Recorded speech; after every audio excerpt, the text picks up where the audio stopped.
This is the Pooja and Gurdeep podcast. From 98.1 CHFI Studios in Toronto, Canada. Hey Toronto, this is Ed Sheeran. This is Kelly Clarkson. Hi, this is Bryan Adams. This is Adele. This is Madonna. It's Michael Bublé, and you're listening to the Pooja and Gurdeep Show. It's fun. They're amazing. I took my kids to go see Santa this weekend. Was this the first time or no? No, they've met Santa before, although every year it's come with some tears and some crying. And I usually have to sit with them when we take our photo with Santa. Right. But I don't know what happened this year. They were completely they were like, oh, Santa, my buddy old pal. Like, they knew Santa. They've turned a corner because they're 3 now. This is probably the age you stop being terrified of your parents putting you on a stranger's lap. Yes. In a big red suit and a beard. And now you're they know what Santa's about. They know what Santa represents. Yes. Which is presents. Exactly. And good times. Exactly. And they had no fear asking for what they wanted. Although Santa gave them a bit of a look when they both asked for garbage trucks. He was like, oh, because Bodhi asked for 5 garbage trucks. Not 1, 5. Wow. Yeah. And a partridge in a pear tree? Yes. Yeah. We had to have a talk later. I was like, you only need 1. And even that. It's interesting because kids usually aren't obsessed with fire trucks. Garbage trucks. I haven't heard that. That's I don't know. It's a new one. Have they ever seen a fire truck? Because I feel like the minute they see a fire truck, guess what's getting kicked to the curb? The garbage truck. No, they love fire trucks. They love all of that stuff. But for some reason, they love excavators. They love all dump trucks, all of that. But right now, garbage trucks is on the mind. And Sia too. Okay. Yeah. Look at that. Come Thursday on Garbage Day, it's very exciting in my household. They're just hanging out. They can't wait for Have they taken a whiff and they still like it? I mean, I don't think they really understand how this all works. It's just a big truck that does cool things. Right. Okay. It's loud. It's big. Okay. That's fair. It compacts. Right. Yeah. They're going to learn what that word means. You know how when kids meet firefighters, they often ask to sit up in the truck and the firefighter will take them, put them in the truck, let them maybe press a button or two. Do your kids do that with the garbage men? They're like, hey, can I put my kid in the garbage truck with you? That might be the first request. If you're somebody, and I don't know what the proper title is now. Sanitary engineer. There you go. If you're a sanitary engineer and you're listening, has a parent ever asked you to have their kids, come join you in the truck? Because I feel like this is probably a thing. Yeah, to press the trash compacting button, which I don't know if it's a button or a lever or a switch. I'm not even sure. And if I am the only one, then that's okay. Then I definitely have to maybe rethink what we're reading to our children. Listen, firemen are heroes. Garbage men should be heroes too, right? They're doing a necessary service. Absolutely. Yeah. Okay. So text us at 981-981 if this is actually the case. Speaking of Santa, Santa's also coming here this morning. He is. And sorry, just one last thought on the garbage men thing. And then this isn't my line. I heard this in stand-up comedy, but we try to gender neutralize terms, like spokesperson, not spokesman. Yes. You can't do that with garbage men because then they wouldn't be garbage men or garbage women. They'd just be garbage people. You can't just tell someone I'm a garbage person. Okay, noted. Thank you so much for that. From CHFI Studios, It's the Pooja and Gurdeep podcast. Okay, help me out here. I'm going to sound like back in my day. I know that's what it's going to come across as, but I just cannot believe how much my kids' school photos are costing me. Oh gosh, I have no idea. Is it Justin's? That's who used to do all the photos. That's Remember when you were a kid, you get the little yeah. package? Justin's. I just remember we could never afford whatever the packages cost as a kid, so I never got cheap them. Even back then, I feel. No, and then they'd give you the samples, and it would have the watermark on it, and we'd post that in a frame anyway. We would keep those too, yeah, with the Justin's watermark. Because why not? But I think my parents maybe bought an 8x10 once, so I don't. The glossy or the matte? Ooh, it was glossy. Yeah, it was. Yeah. What about you? I think they only offered glossy. Did you have the laser beams? No, I didn't have the 80s laser beams. I never got the laser beams. A lot of people had those. But, I don't remember what it cost. I do remember at the time, it's all relative. Yeah. It was expensive. It was. Considering. I want to say $30 to $50 for the full package in the 80s and 90s. Back then, which is a lot of money. A lot of money. Yeah. Okay. But things have changed now. We're in a digital age, right? The cost of photos as well. How does this all work? I'm not sure. But I went to go put in my cart, okay, my kids' photos from Sia school. and Bodhi's adorable photos. Yeah, so I wanted to order one 5x7 of Bodhi, one 5x7 of Sia. Okay. And they had an option to put it in a frame. Think like you're... Oh, they pre-frame it. It's an option. So I added the option. Just think about like a regular frame that, like a black frame, you put it in, it's kind of matted, Basic right? frame, okay. Basic frame you can get anywhere.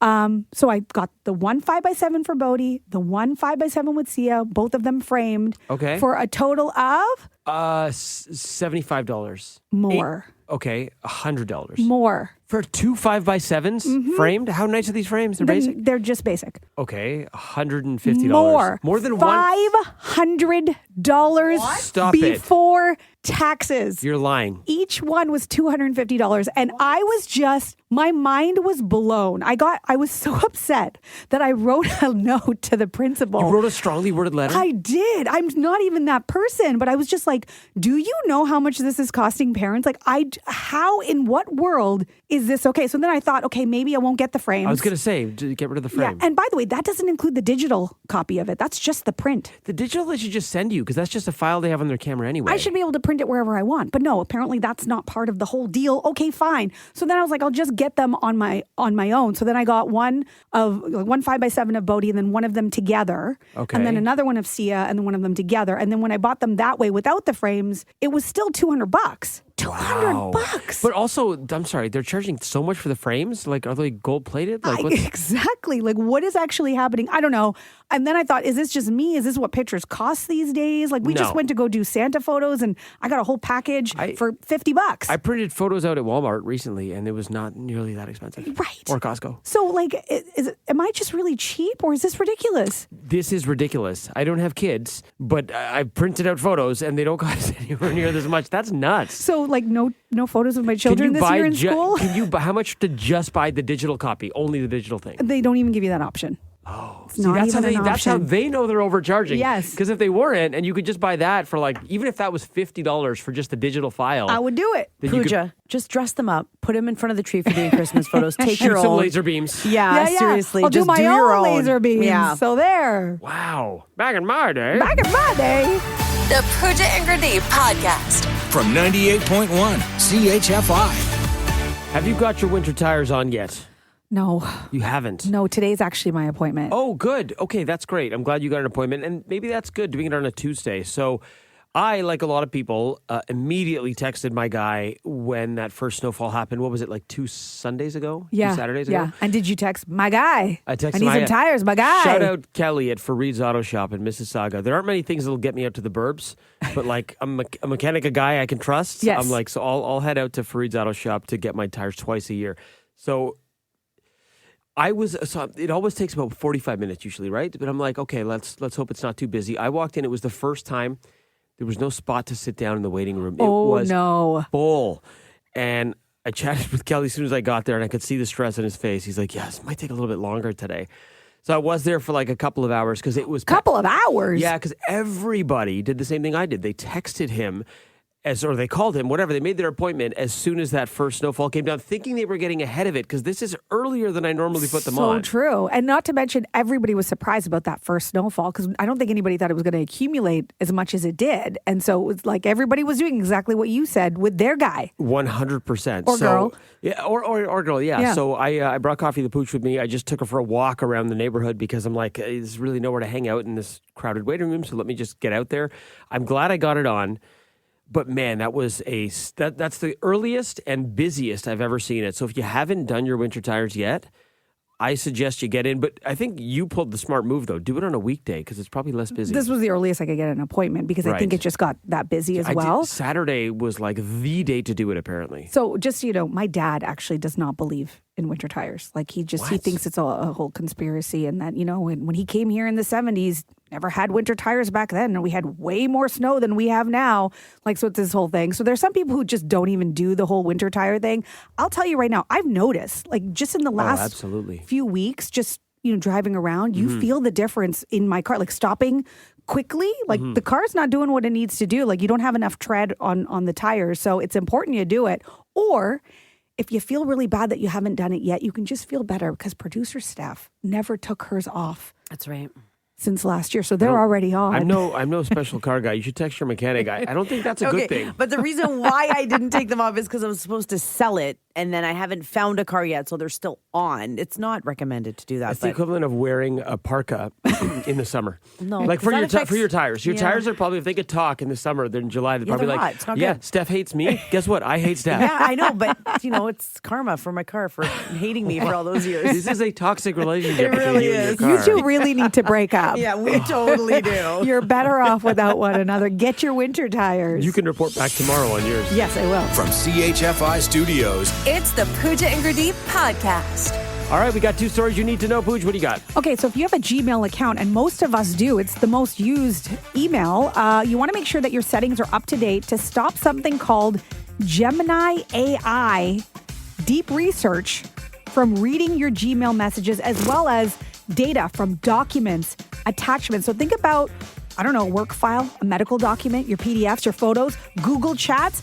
Google has apparently let Gemini AI read those messages, at least according to an announcement that they made on November 5th, where they confirmed that Gemini Deep Research can now draw on context from our Gmail, Drive, and Chat, and then work it into your research. So here's what you need to know. This will only happen if you let it. So here's how to make sure you don't. In your settings, there's something called Deep Research from the Tools menu on the Gemini desktop. So if you select your sources, that's the only way that it's enabled. So Gemini does this as a default, and it does include your data, but you can disable it. So you're going to go to your settings. You're going to hit See All Settings. You're going to scroll down, or as I like to say, scroll until you see Smart Features. You turn that off. And Google Workspace Smart Features, turn that off. Okay. And then it can't do it. Okay. So at least you have a choice in the matter, but just so you know, it is something you want to double check on your email. I'm not a Google guy, and I'm glad I don't have to do this, but yes, you definitely should look into that. You know my Costco game is strong, right? Yeah, you were just there. Yeah, my veteran go-to move is to slip in and out on a cheeky weekday around 1 p.m. It's usually not that busy. Get in and out. Well, I needed some stuff, so I went yesterday. Let me tell you, it is full-on holiday rush season already at Costco. Really? I had to park basically a kilometer away. I knew I was in trouble as soon as I pulled into the parking lot because it was like, it felt like it was a Saturday. You knew Costco was trouble when you walked in? I knew Costco was trouble when I walked in. Solid Taylor reference. I was there for almost 2.5 hours. Oh my goodness, what were you buying? Well, in fairness, they got me with a lot of their stuff right by the door. I ended up getting an air fryer that was on sale. I've always wanted an air fryer. Nice. Plus all the stuff I needed, plus some other stuff. Good candles there right now. I may have to resort to a new hack because they're actually extending their hours for the holiday season. Costco warehouse is now open 7 to 7, Monday to Saturday, and then 9 to 7 on Sundays. This will be in place till January 1st. So I think the new move, if you're like me and you're trying to find those little pockets of time where maybe it's not as busy, I think maybe you got to wake up extra early, go right at 7 a.m. for when the doors open. I'm working at 7 a.m., so Saturday morning, 7 a.m. is when I would probably hit it up. Should note that even with the extended hours, the stores are only going to operate 7 to 5 on Christmas Eve and New Year's Eve, which are both on Wednesdays. Wow. Did you buy me a Christmas gift from there? I don't buy Christmas gifts. We agreed Did you not get to. me a gift card from Costco? No, I did not. We agreed no gifts. You got me something anyway. I'll get you another mug warmer. Mine's more of a stocking stuffer. Oh, good times. I don't have one of those either. Do I get one of those? Yes. It's a hug. No, thanks. The Pooja and Gurdeep podcast. From 98.1 CHFI.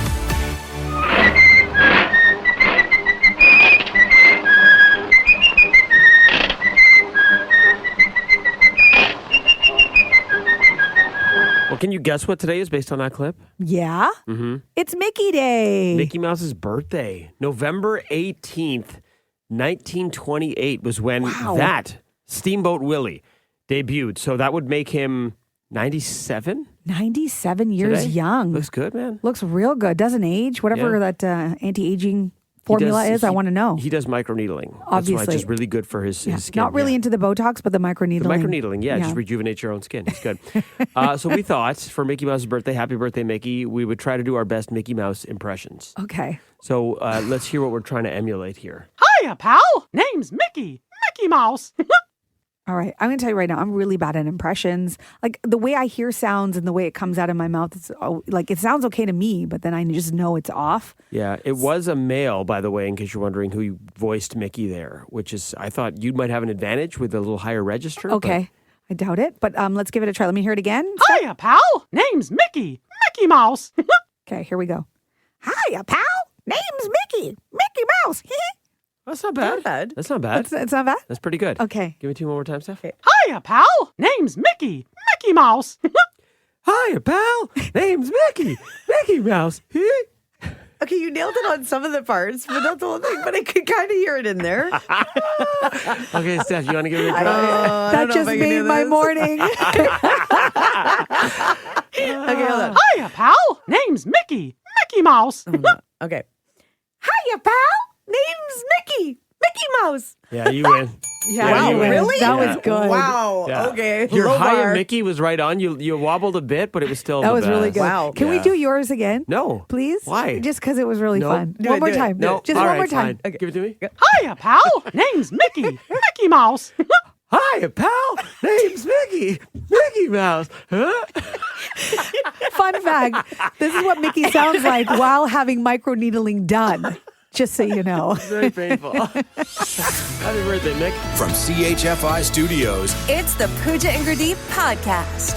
I was driving home from work on Friday and something happened that was so embarrassing that I haven't been able to stop thinking about it this whole No. weekend. What'd Yes. you do? Well, I mean, look, maybe you can relate to this, but have you ever been driving and then out of nowhere, you sort of like, you're not that you're in a daze because you're still obviously paying attention to what you're doing, but sometimes you get home and you don't even remember, oh, how did I get here? Right? Right. Driving is second nature to the point where you could be thinking about something while driving and still paying attention, but your mind is sort of Yeah, elsewhere. it wanders. And Yeah. I was at a light, and there was a car beside me, and it was sort of parked, but I guess it was waiting to get in my lane behind me, Okay. and I couldn't quite see who was the driver of the car. It was a Tesla, a white Tesla, and the window. Sounds like you're appealing for this person to call in. Well, you'll hear the story. The window was down, and I couldn't actually see the driver. But then at some point, I guess I was just staring. You're staring at the window. I was staring at the window. I couldn't see anyone. And What I was didn't- it about this white Tesla that had you staring? I don't know. I didn't understand what it was doing. Like, was it trying to get in my lane? Was it trying to get behind me? And then I was kind of like off in a daze, if you will. You were thinking about the show and how funny it was. Yes. Yeah. And so then out pokes the driver, and he looks at me. Like he rolled down his window? His window was already open, Oh, but I okay. couldn't see him. And Okay. then he just like pokes his head out, and I kid you not, this guy was straight out of a GQ magazine, like gorgeous, stunning, chiseled, like jawline, salt and pepper hair. He was like a Okay. model, gorgeous. And he's looking at me, and I'm looking at him, but I'm in a daze, so I don't quite. Is your husband in the car with you? No, Okay. no. All right. I'm not even thinking about him until yeah. just now. And I'm in a daze, so I don't realize now how long I've probably been staring at this guy. So then he smirks and gives me like kind of like a head nod. Like how you doing? Like, well, I didn't know what it was. I was just like, oh, and then I snapped out of it, and I realized how long was I staring at How this long was man? I flirting? And then you Yes. wiped the drool off your chin.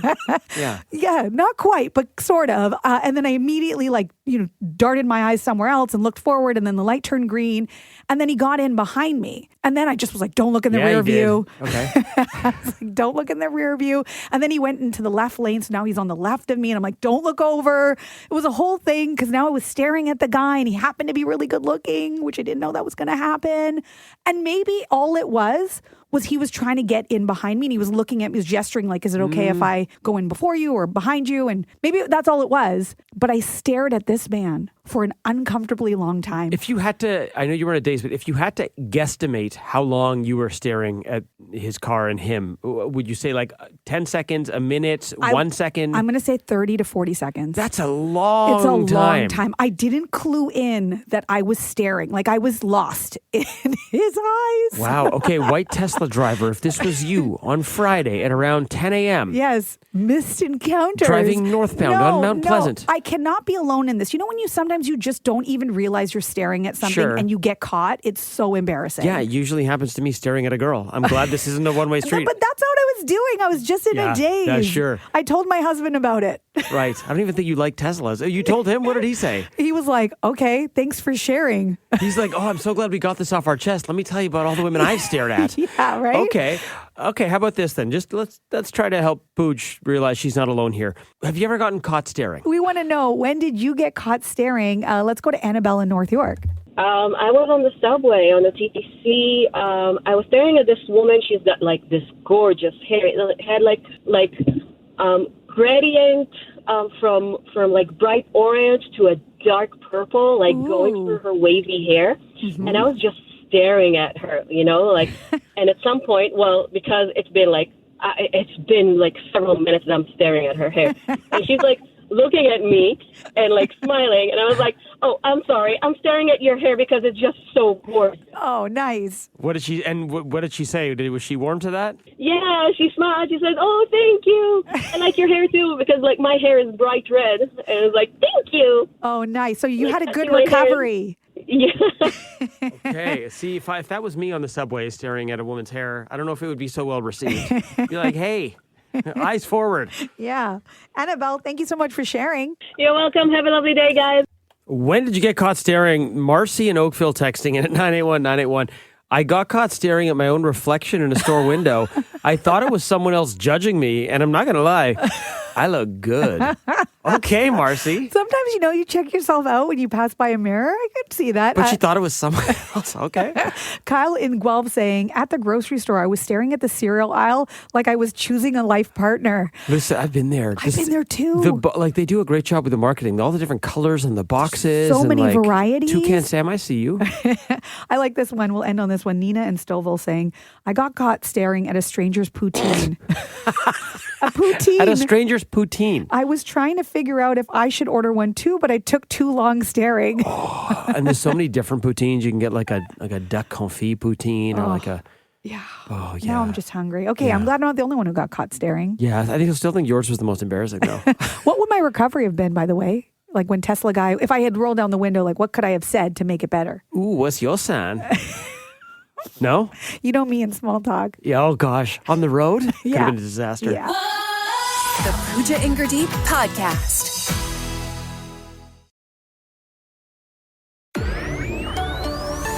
This is the Pooja and Gurdeep Podcast.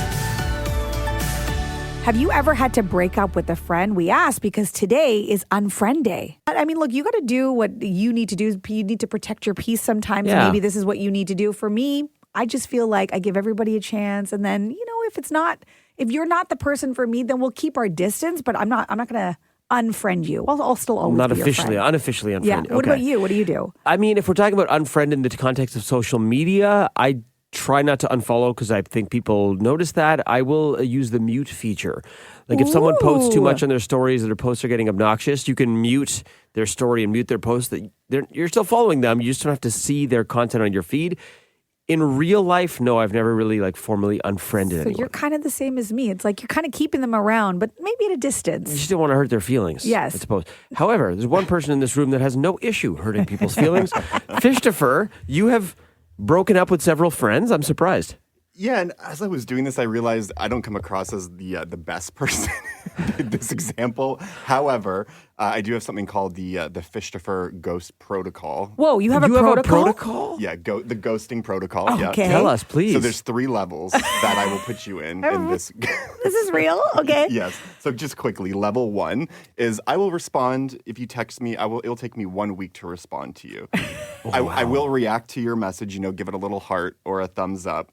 And I might like the odd post of yours on social media. Okay. But not every post that you post. Okay. Okay. That's phase 1. If I'm still looking to phase you out, then you move into the level 2 ghost protocol, which is I've stopped responding to you on text messages. I'm only responding through a thumbs up, like the reactions. Okay. And I've muted you on social media. Wow. So I'm starting to forget about you now. 'Cause Okay. I've muted you. I'm terrified for stage 3. I know. What So- happens? Level 3 is the ultimate ghost protocol. So this is where there is no response, no reactions, and I unfollow you on social media. So with the hopes now you don't see my content and I don't see your content, and we sort of just forget about each other, out of sight, out of mind, go our separate Do you ways. block their phone number as well from your phone?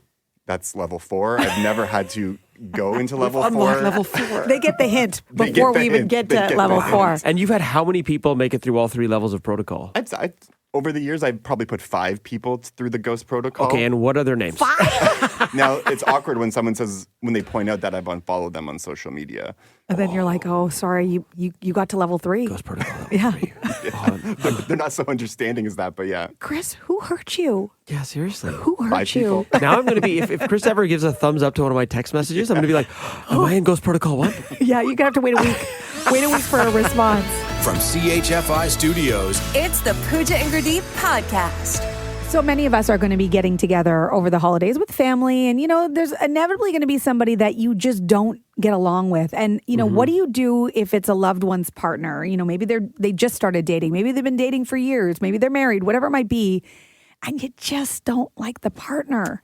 Do you say something?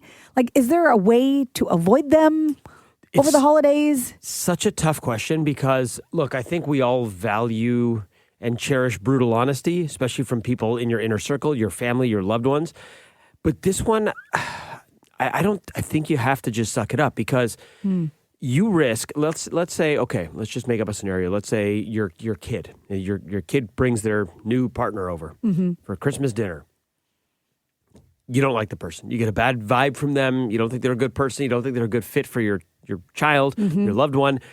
You can't risk telling that loved one how you really feel about their partner because they're invested in that person. You risk that person, you risk your loved one cutting you off if you tell them how you feel. You're making them pick in a way. So I think you just have to grit your teeth and make an effort. Yeah. Try to maybe avoid controversial topics. Yeah. Yeah, you know what you're saying is exactly what the expert's saying, look, there's one thing if the person, you don't like them, but there's actually some danger involved. Like you really are worried about your loved one's safety. That's a whole other issue. Then you definitely say something. Sure. But if it's just that they're annoying, they're rude to you, they've said something that you didn't like, they rub you the wrong way, he says that you should make a commitment to just maybe spend more time. Maybe you can find more common ground. You're not finding it right now, but maybe there's another way. Also, maybe step back and reset your own expectations because saying something is probably not the best idea, which is what you just said. Yeah. And that really the advice in this situation is like, you just kind of have to be quiet about it because the relationship's going to do what the relationship's going to do. Maybe in the end they won't end up together. Who knows?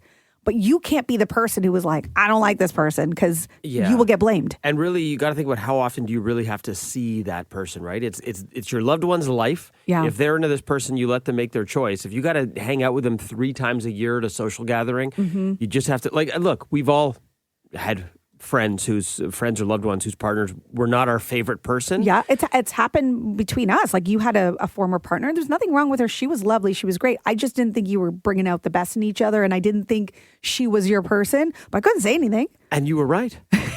Yeah, and I'm so glad I didn't because we all know that friend who they're together, they break up, and then you're like, okay, now I can say it. But then they get back together.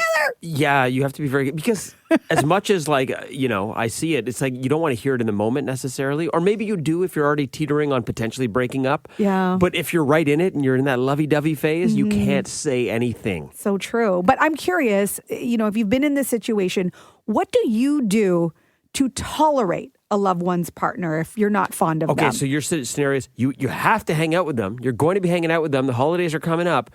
You know you don't like this person. What do you do to tolerate? Drinda from Ajax, what's it for you? You just suck it up because you can't lose that loved one. Tell us what happened. Well, it was just my in-laws don't like me. So did they do something to tolerate you if they didn't like you or vice versa? No, I have to tolerate them. And then did that eventually come to a head or are you guys all still one big happy family? Oh, we're all one big happy family. Okay, so if someone's listening right now, Dorinda, who's in your situation and maybe they're just starting out in this new situation, do you have any advice for them on how they can tolerate their in-laws perhaps? Just try to be kind. And hopefully they'll win them over. How long has it been? How many years? My husband and I have been together 36 years. And at what point do you feel like you might have won them over? How many years did it take? I'm still working on it. Oh, wow. Wow. I don't know if that gives me any encouragement.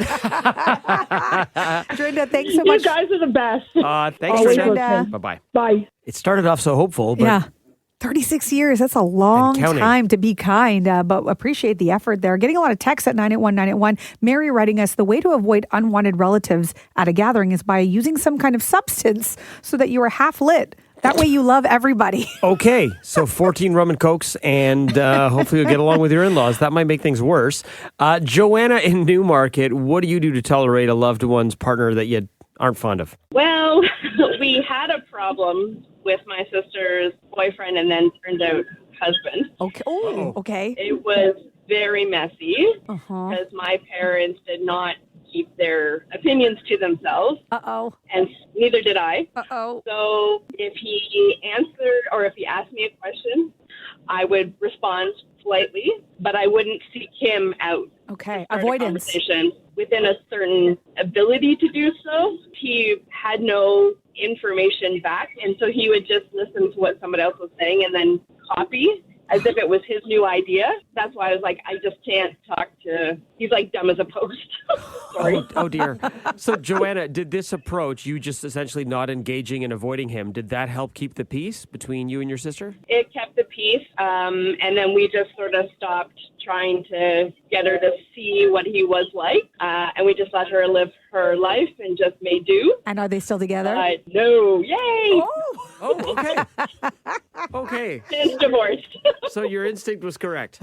We all were right, unfortunately. Yeah, she probably got the told you so. The told you so is not No, what you want we to did hear. not. No. Okay, Joanna, thank you so much for sharing that. We appreciate you. No problem. Appreciate you guys. We'll end on this text and advice from Rebecca saying, I just keep eating. Avoids me from having to talk. Oh, yeah. That's good. Every time they're in the room, just like, oh, look, are those Brussels sprouts? Ooh, the Yorkshire puddings are out. Just stay by the table. You can't go wrong. The Pooja and Gurdeep podcast. From 98.1 CHFI. The Daily Double. With Pooja and Gurdeep. We have 2 stories you need to know. What do you have, Gurdeep? Okay, I don't know about this. A Buffalo Bills fan posted a message on a Toronto Light post. Okay. Taped it to the sign. It was this strongly worded letter that is basically telling Torontonians to stop supporting the Buffalo Bills. Why? Yeah. You know, a lot of Toronto fans support Buffalo because we don't have an NFL team, right? Yes, of course. So I should say, for context, the Bills are coming off a win this past weekend, but this was posted after their loss last week to the Miami Dolphins, who are not a good team. The writer is pointing out a common thread between the Maple Leafs, their supposed curse or never-ending failures, the Raptors, even though the Raptors doing well right now. And won a championship. 6 years ago, and the Blue Jays' recent World Series heartbreak. I'll read you some of this post. It says, this isn't funny anymore. It's not us, it's you. What? Halloween may be over, but your curse isn't. So we have to end it here. The team is moving on, and you need to as well. No! End quote. The letter proposes a straightforward breakup with cross-border visits, allowed every other weekend, as long as the Bills are on the road. He said you can still come in and shop at Trader Joe's, and Buffalo Bill fans will still head to Ontario outlet malls. Quote, we know it's not going to be easy for you to stop rooting for us, but if you love us, you'll let us go. Hashtag Bills Mafia. This is obviously done a bit tongue-in-cheek, but let me just say, I agree that we are cursed. The Leafs in particular, not so much the Raptors or Jays. But I'm sorry, Buffalo? Buffalo, you're the one calling out the curse on us? You think what happened to the Jays was painful? Buffalo went to 4 straight Super Bowls in the 90s and lost all of them. Oh, no. Imagine losing 4 straight World Series. 4 times what just happened. The Buffalo Sabres went to the Stanley Cup and lost in the final on a foot in the crease goal. That is a curse. Right. So, they don't need our help being cursed. They're already cursed. We're equally pathetic is what I'm trying to say. We're pathetic. You're pathetic. We're all pathetic. Okay, Bills Mafia. You went too far with that one. From CHFI Studios, It's the Pooja and Gurdeep podcast. So I was scrolling on Instagram and I came across this video that got me thinking. Here it is. Who gets the best version of you? Your coworkers or your spouse? Other people get our best versions and we get each other's most spent version. You look nicer when you're going to see people who matter less. It's just small changes. Let me dress up for a date that you didn't ask me to dress up for. It's like if I come home and I've had a day that's been really full and you're like, how are you? I'm like, shut up. So I just gave my best to people who I'm not married to that don't matter as much as you. And you get I'm tired. I mean, I don't know about the shut up part. Is that what happens? You go home. Paul's like, how was your day? You're like, shut up. I don't have to Hand me my drink. I don't have to say it, but I think my face Wow. says it with no words. And I think there is some truth to this in that, we come here, you and I, we do this show. We love the show. We love our jobs and we give it everything. We job our love. We job our love. Yep. It's so true. We give it everything and then we go home and there's only so much left. I have to actually refuel in time for pickup for the kids so that I can give them my best. But I think many of us, regardless of what you do, can relate to this where the time with your loved ones, the people who love you the most, the ones you care about the most, are the people who get like not the best version of you. Totally true. And again, I've never really had a real job, like a traditional job. So I don't know if people who work like a regular 9 to 5, do you feel this way? You probably do, because 8 hours is a long day, sitting at a desk, doing whatever. You go home, your partner maybe is also working, and you both are, your tank's on empty. I know for what we do, we're waking up egregiously early and we're talking for 4 straight hours and giving ourselves to this show. I'll tell you what happens every morning after the show. I always call my mom when I'm leaving this place, and I'm chatting with her on the Bluetooth in my car on my drive home. And she said to me a bunch of times, she's like, hey, you don't sound like you do on the radio. And because on the radio I sound like this, but then I guess what I'm talking about, it's my mom. So my guard is down. I'm just like, there's a bit of grunting. Yep. And it's not like not full words. It sounds I'm like, yeah. What about you? Because you're comfortable. It's your mom. And like my shoulders are slumped and I'm tired because when the show ends, like the adrenaline leaves my body and it's like, zoom, I shut down a little bit. So that's the version of me I give to her. And I have to consciously be like, no, like that's not fair. Do a little bit better. Yeah. And I think, look, at the end of the day, this happens and we all give each other a pass because you get it. You're tired. We all work long hours. Nobody's going to blame you for it. But I think if we started shifting our thinking a little bit and it's like, you know what, I'm going to save a little bit, or I'm going to make a conscious effort to just, be a little kinder, be a little sweeter, bring the energy up when I need to, because, for our loved ones, that's all they're getting of us, right? Yes. I think the best way to do this would be to adopt the European mindset. Ooh, which is? Work a little less. Let's do New Zealand. Let's do 4-day work week. Because think about it, our cups they're only full for so long. But if we do if we take away less from our cup from work, we'll be more full for the things that really matter. I mean, our jobs matter. Bosses listening, but like for the people that matter in our life, you know what I mean? Yes, that's more realistic. If only our bosses would understand that, right? Yes. If we could have that conversation, be like, you know what, I'm going to give you 50% today because I need to save the rest for my family. I don't even care what day of the week we get off, if it's Monday or Tuesday or Wednesday or Thursday or Friday, but make it a 4-day work week. Mm-hmm. I'm with you. And I don't think you're going to get any argument. Be better for everyone else in our life that matters. Wouldn't it be a happier society? I think so. Look, when it comes to your energy, when it comes to your thoughts, when it comes to all of that stuff, let's save it for the family. And your dog. Yes. Thanks for listening to the Pooja and Gurdeep podcast. Listen to Pooja and Gurdeep live weekday mornings from 5 to 9. Only on 98.1 CHFI. Toronto's perfect music mix.